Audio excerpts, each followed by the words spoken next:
Oh, hey Dan, Dave here, coming to you from Piano Revival.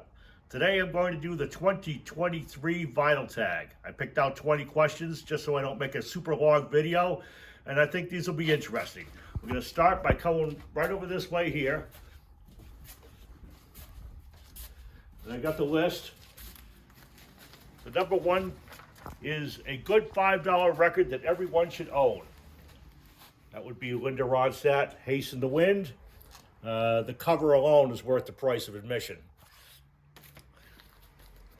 A hard to find record by a major artist, Barbra Streisand's attempt at doing a pop album. Unfortunately, it didn't quite work that well, and really wasn't anything that her base was really interested in. It just didn't sell well. It's kind of hard to find. Not that anybody would want to find it anyway. A record that makes me want to cry. Record the Edmund Fitzgerald gets me every single time. A record that makes me want to puke. This piece of garbage that these guys put out in 1980 is the worst, most horrible record of all time. These guys were in the Byrds. They went down to Miami in 1980. I wonder why.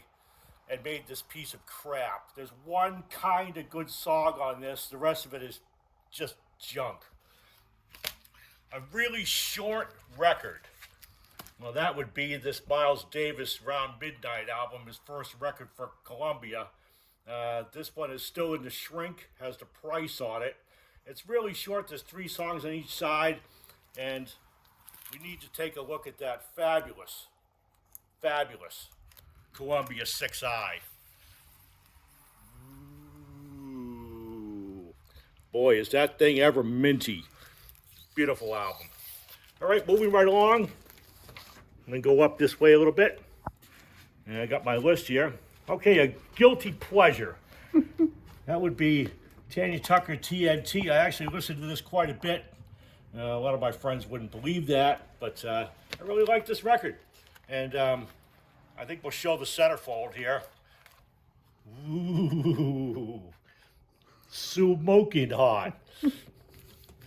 All right, now for the 2 records in my collection that are the furthest apart, I went with Tammy Wynette, One of a Kind. You might be thinking I got a soft spot for country western female singers.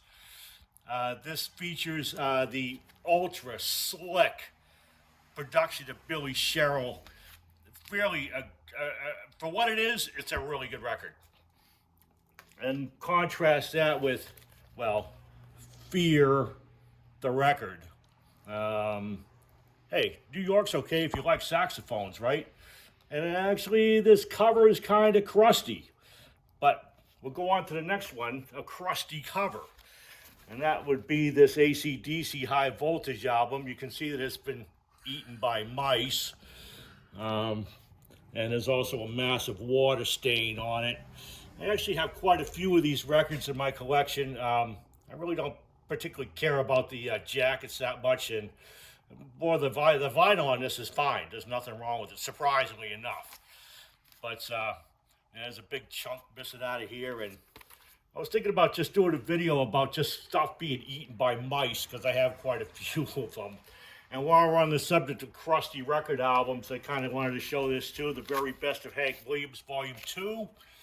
You can see where the high water mark was right along here, and up here is the stuff that was floating on top of the water, still stuck to the record.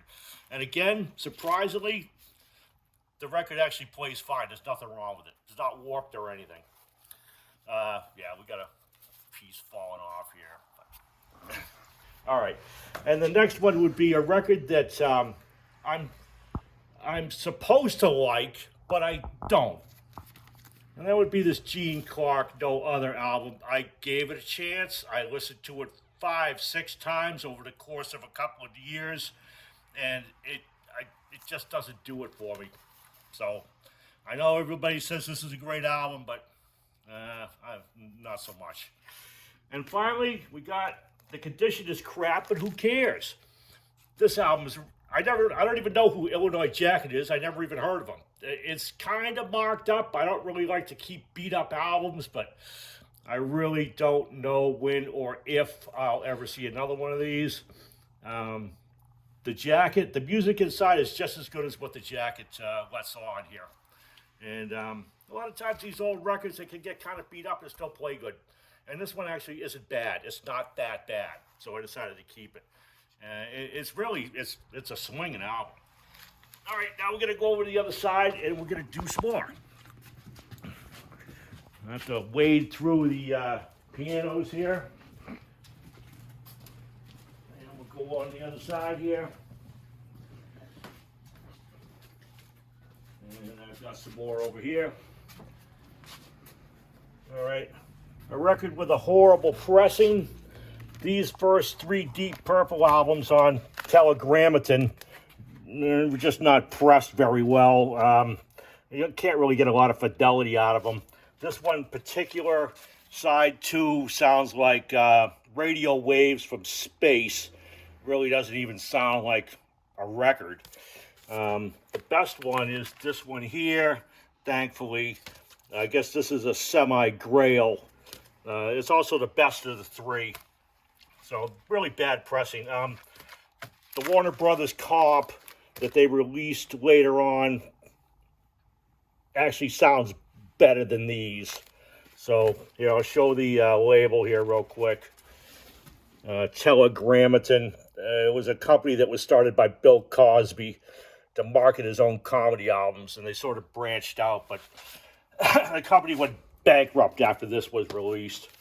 I guess this is kind of hard to find, what I've been told.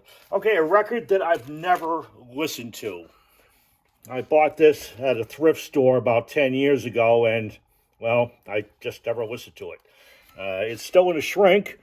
Has a Corvette sticker on it, so it came from New York. And I don't know if I'll ever listen to this thing or not. I don't know. Probably not. Okay, the next question is, oh yes, Time to Die.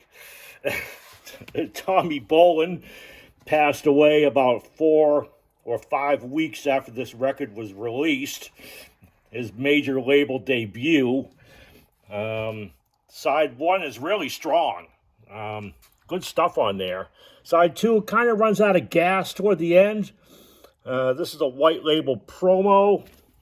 I fairly recently, within the last 2-3 years, and it was only, I think it was $6 or $7 at a used record store. I was kind of surprised how cheap it was.